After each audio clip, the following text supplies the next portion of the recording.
근데 가족 여행을 준비해 보신 경험이 많을 겁니다. 여행을 준비할 때 굉장히 많은 것들을 꼼꼼히 준비합니다.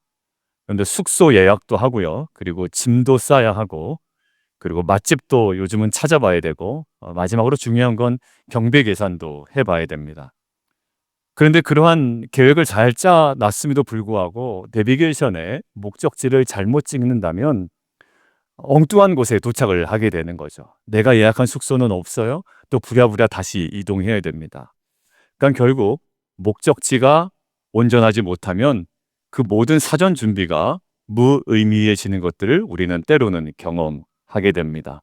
당황스럽기도 하고 또 허탈하기도 하고 주소를 잘못 입력한 가족은 여행 내내 원망의 소리를 듣게 됩니다. 여러분들 우리의 삶도 저는 마찬가지라 생각이 들었습니다. 여러분들 우리가 열심히 나름대로 준비하고 또 좋은 대학도 나오고 좋은 대학원도 졸업하고 또 많은 비즈니스도 많은 것들을 감당하지만 정작 인생의 궁극적인 목적지가 잘못되어 있다면 그 수많은 준비가 또 수많은 수고가 헛것이 될 수 있다라는 겁니다.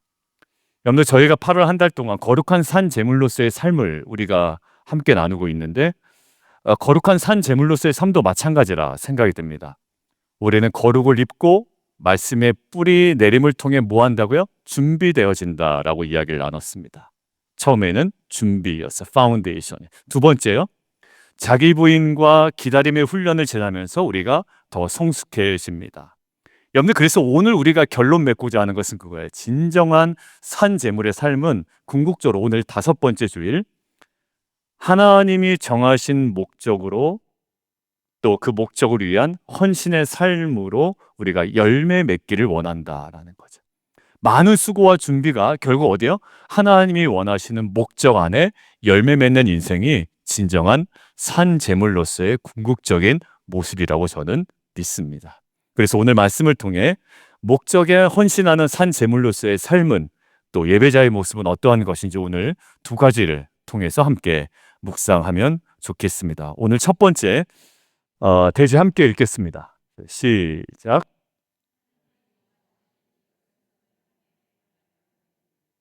오늘 본문에서요.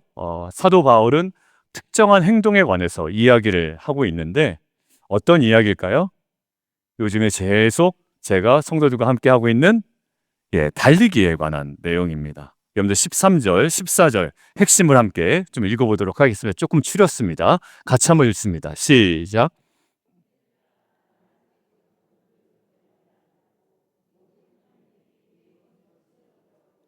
앞에 있는 것을 잡으려고 표대를 향하여 부름의 상을 위하여 달려가노라. 여러분들 사도 바울은 지금 무엇을 고백하고 있냐면 나 뭐 한다? 달려가고 있다라고 이야기합니다. 걸어가고 있다가 아니라 나 지금 달려가고 있다. 그런데 사도 바울이 강조하는 지점이 어디 있는지 가만히 보세요. 사도 바울이 달리기에서 지금 강조하는 지점이 달리기의 속도도 아니고 달리기의 자세도 아니며 달리기의 기술도 아닙니다. 근데 바울이 강조하는 것은 무엇일까요? 달리기의 방향입니다. 여러분들 어디로 간대요? 표대를 향하여 달려간다라고 이야기를 하고 있습니다. 여러분들 밑에 한번 보시죠.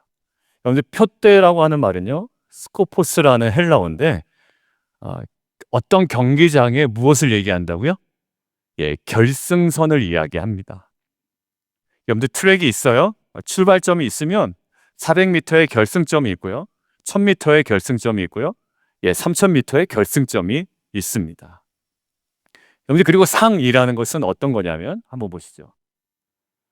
브라베이온이라는 그 헬라어인데 그 뜻은 그 결승선입니다. 경기장에 그 결승선을 통과한 자에게 주어지는 뭐예요? 월계관입니다. 두 개가 연관되어 있습니다. 표대는 그 경기장의 그 결승선이고요. 그 상은 그 결승선을 통과한 자에게 주어지는 월계관입니다. 여러분들 마라톤 경기 한번 생각해 보시죠. 이제 저희 함께 뛰는 분들 5K나 10K 이제 대회를 점점 이제 함께 나가려고 하는데 여러분들 마라톤 경기를 생각해 보면 아무리 열심히 달리고 아무리 빨리 달려도 주최 측이 정해놓은 결승선을 통과하지 못하면, 아니요, 않으면 상이 있어요, 없어요? 없습니다. 제일 먼저 갔는데요. 그럼에도 불구하고 그 결승선을 통과하지 않으면 아무리 빨라도 아무리 열심히 달렸어도 상은 없습니다. 코스를 벗어나면 실격이에요. 영상 한번 잠깐 보실까요? 붉은색 신발을 잃은 마라소너가 줄곧 선두를 차지하면서 1등 자리를 붙이는 것이 있었습니다. 그런데 이 붉은색 신발을 신은 마라토너 결승선 앞두고 저렇게 코앞에서 갑자기 경로를 이탈합니다. 이 선수 앞서가던 경찰 이륜차가 우회전을 하니까 자신도 그만 이 이륜차를 따라가고 만 건데요. 결승선을 불과 150m 앞두고 벌어진 안타깝고 또 황당한 순간입니다. 아니 이거야말로 진짜 빵당하네요 진짜. 근데 그 이유가 있습니다. 왜요? 살짝 왜 빠졌을까요? 그러니까 혹시 경로에 방해가 될까봐 이제 결승은 다 왔으니까 빠져줬는데 요 빠져준 걸 보고 지금 이 선수도 같이 따라 들어가게 된 겁니다. 그래서 다시 뒤로 돌아오면서 이제 4초 차이로 3등을 하게 됐는데요. 네. 대회 2연패하고 상금 1,300만 원을 날리게 된 겁니다. 아이고. 하지만 본인이 내 실수다 이렇게 얘기했습니다. 시계를 확인하다가 정신 팔려가지고 오토바이를 따라가게 된 거다. 아이고. 내 실수 맞다라고 했고요. 여러분들 저는 신앙도 마찬가지라는 생각이 들었습니다. 하나님께서 우리에게 주시는 상은 말이죠. 단지 나 열심히 살았습니다라고 해서 주시는 상은 아닌 것 같아요. 여러분들 미국에서 저는 조심해야 되는 표현 중에 하나가 나 바쁩니다라는 표현 같아요. 그런데 미국 다 바쁩니다. 그러니까 특별히 어떤 분만 바쁜 게 아니고 다 열심히 사시고 다 바쁘세요. 그런데 그 바쁨과 열심이 우리의 상을 좌우하는 건 아니에요. 저 선수가요, 마지막 150m 직전까지 1등이었다고요. 그 속도, 뒤에 사람이 따라잡을 수 없는 속도였고 그 거리였습니다. 그렇지만 그 선수가 3등으로 들어오고 1,500만 원을 못한 이유는 딱 한 가지입니다. 미리 정한 결승선을 통과하지 못했기 때문입니다. 우리 주변에 정말 열심히 사는 분들 많습니다. 근데 하나님이 정하신 결승선, 하나님이 부르신 목적을 따라 응답한 사람에게만 주어지는 게 뭐라고요? 그게 바로 부름의 상입니다. 여러분들 이민생활 하다 보면 가정을 위해, 때로는 자녀를 위해, 때로는 여러분들 부모님 또 경제적으로 돕기 위하여 열심히 살아갑니다. 여러분들 그 수고와 헌신 너무나도 귀한 일입니다. 그러나 하나님이 부르신 분명한 목적과 결승선에서는 멀어지고 하나님과의 관계는 점점 뒷전으로 밀려나는 모습이 있을 수 있다라는 생각이 저에게 들었습니다. 마치 이런 거죠. 달리기는 열심히 했는데 결승선을 향하지 않는 것과 동일합니다. 오늘 말씀은 저와 여러분을 향해 이렇게 도전합니다. 함께 읽어보실까요? 자, 시작. 표대를 향하여 달려가라. 목사님, 저 바빠요. 네, 다 미국 생활 다 바빠요. 이제 그 얘기하면 우리 위해서는 촌스러운 거예요. 네. 사람들이 자꾸 뒤에서 그래요. 아유, 자기만 바쁜가? 이렇게 얘기해요. 여러분들, 우리의 목적은 어디예요?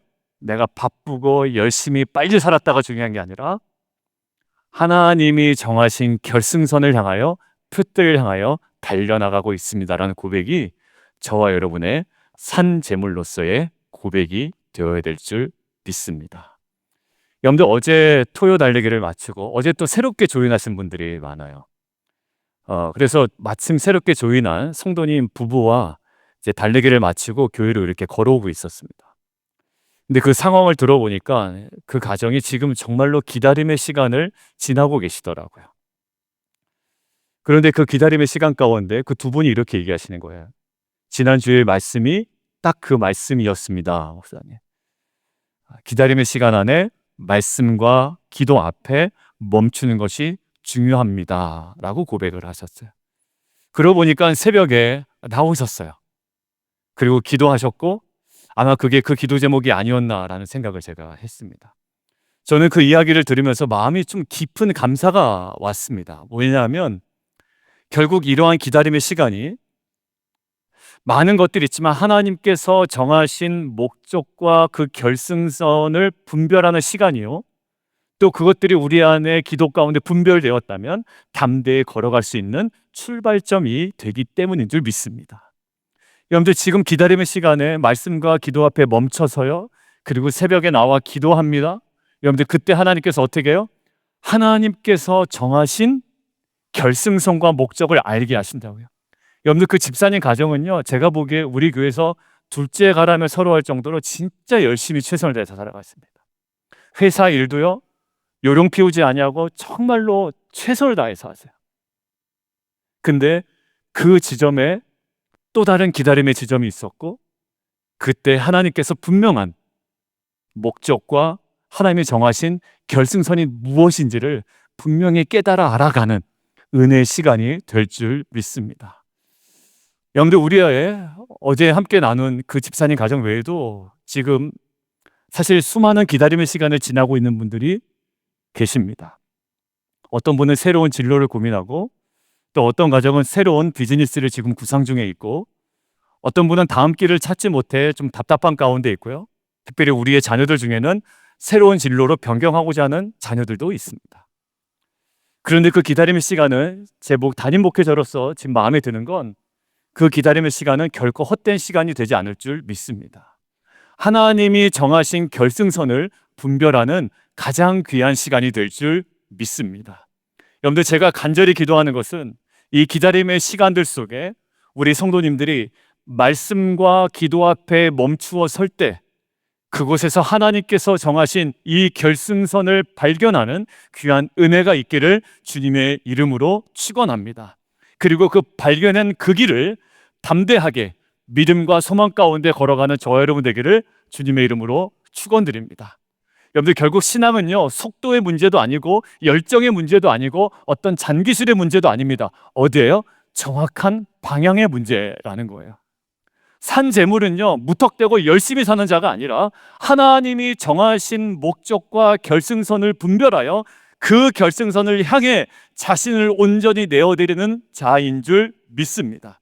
저는 우리 교회 성도님과 모든 가정이 단순히 열심을 다하는 데서 그치는 것이 아니라 거룩한 산재물로서 하나님이 정하신 결승선을 향해 목적을 향해 함께 걸어가는 저 여러분 되기를 주님의 이름으로 축원드립니다. 바쁘다는 소리 하면 안 돼요. 다 바빠요. 목사님 지금 제 결승선을 향해 뛰어가고 있습니다. 달려가고 있습니다. 이것으로 족합니다. 자, 두 번째 함께 보겠습니다. 자, 두 번째 여러분들 괄호 안은 제 주석이니까 괄호 안에 빼고 읽어주세요. 시작. 예, 여러분들 우리가 결승선을 향해 달려가야 된다고 이야기를 했는데 그럼 결승선 끝까지 달려가기 위해서 우리가 붙잡아야 되는 은혜가 있는데 바로 저 은혜입니다. 하나님의 붙드심이라는 은혜를 붙드는 예배자가 되어야 된다는 거야. 한번 이야기 나눠볼게요. 여러분들 저 내용의 핵심 뭐냐면 내가 먼저 붙든 것이 아니라 주님께서 나를 먼저 붙드셨다라는 표현이 오늘 성경에 아주 자세하고 구체적으로 기록되어 있습니다. 자, 함께 읽어보겠습니다. 시작.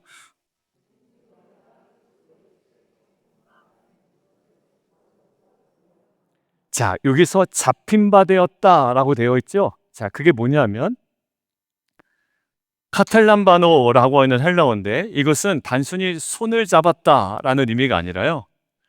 강하게 붙들어 자기 소유로 삼는다라는 의미가 있습니다. 결국 지금 사도 바울이 누구에게 잡혀 있어요?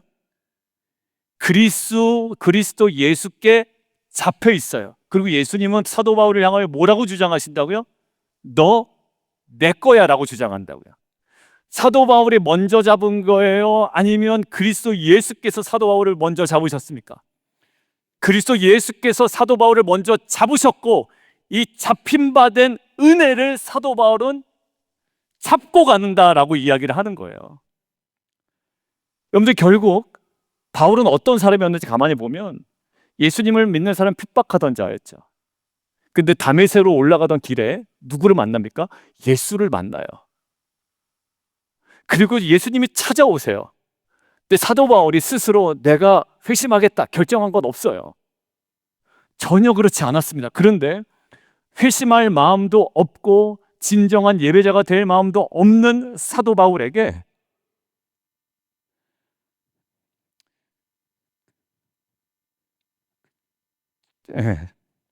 전혀 그럴 마음도 없는 사도 바울에게 하나님께 찾아오셔서 잡으신 거예요. 예수 믿고 싶은 마음도 없었어요. 예수가 누군지를 몰랐어요. 전혀 그럴 마음도 없는 사람에게 예수님이 찾아오셨어요. 그러니까 한번 붙들린 사람은 무슨 얘기를 하냐면 내가 붙들었다가 아니라 나를 붙드신 그 붙들림에 내가 다시 붙들고 간다라는 이야기를 할 수밖에 없는 거예요. 여러분들 자녀가 마음 딱 정하고 변화돼서 기도하지 않아요. 어느 순간에 마음이 이상하대요. 그리고 새벽에 자꾸 나가겠대요. 그리고 막 나와요. 그 나중에 고백해요. 그때 누가 나를 붙드셨다? 하나님이 붙드셨다. 자꾸 새벽에 깬대요. 누가 깨우셨다? 하나님이 깨우셨다. 그러니까 내가 작정하고 새벽기도 나온 게 아니라 하나님이 나를 깨우시고 하나님이 나를 붙드셔서 그래서 내가 그 하나님의 붙들림을 붙잡고 나온다고 이야기해요. 여러분들 저희 자녀 중에도 그런 자녀가 있어요. 내가 어디에 붙들려 있는지를 아는 거예요. 여러분들 모세 한번 보세요. 모세가 자기가 무엇인가를 붙든다고 생각했을 때가 40세 때예요. 자기가 뭔가 붙들었다고 생각했을 때가 40세 때라고요. 결국 뭐 됐나요? 살인자 됐어요. 근데 아무것도 모르고 광야에서 양이나 치던 80세 때 그때 하나님께서 떨기나무 아래로 부르십니다. 그리고 하나님께서 모세를 붙드세요. 그리고 모세는 그 붙들림을 붙들고 애굽으로 갑니다. 그래서 이 민족을 구원하는 산제물로서의 쓰임을 받는다고요. 여러분들 베드로 보세요. 베드로가 제가 예수님 제자 되겠습니다 손 들고 나온 게 아니에요. 어느 날 바닷가에 있던 베드로를 부르시죠. 그런데도 3년 동안 공생기간 지났는데 예수님을 또 배반해요. 부활하신 예수님을 만났습니다. 부활하신 예수님을 만났음에도 불구하고 또 어디 갑니까? 나는 그냥 내 방식대로 살 거야. 부활하신 주님을 만났던 베드로라니까요. 부활하신 주님을 만났음에도 난 그냥 고기나 잡으면서 살 거야 라고 돌아갑니다.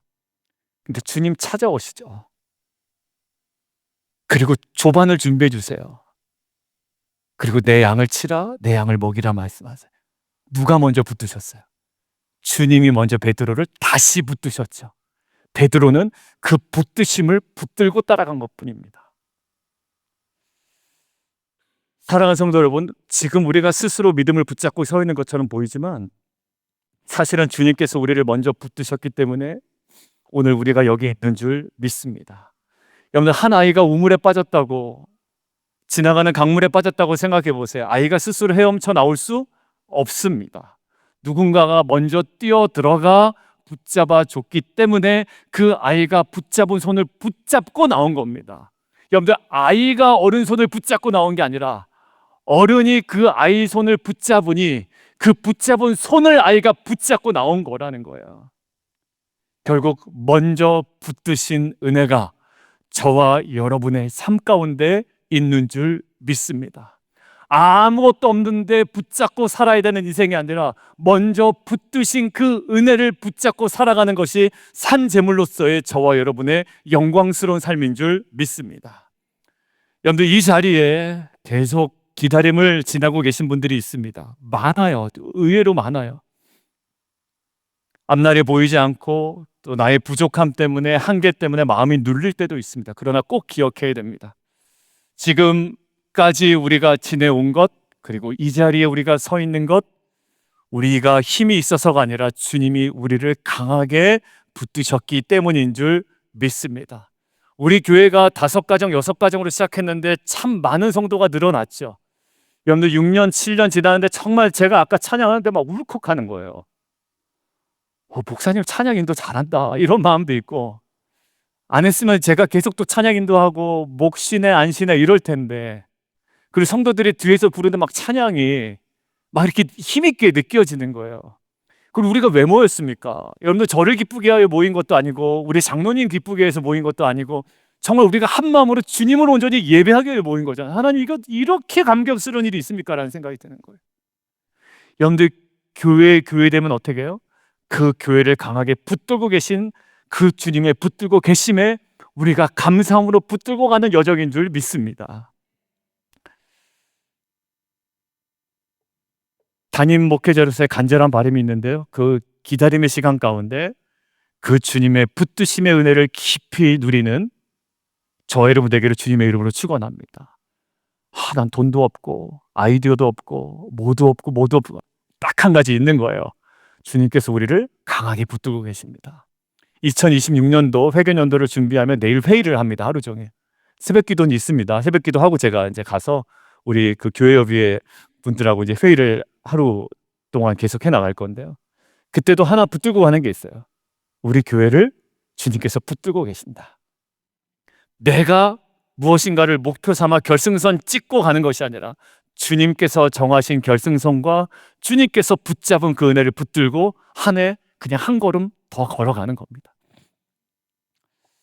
여러분들, 산재물의 삶은 내가 얼마나 잘 붙잡았는가 아니라 주님께서 먼저 붙드셨다는 은혜를 내가 붙들고 살아가는 삶인 줄 믿습니다.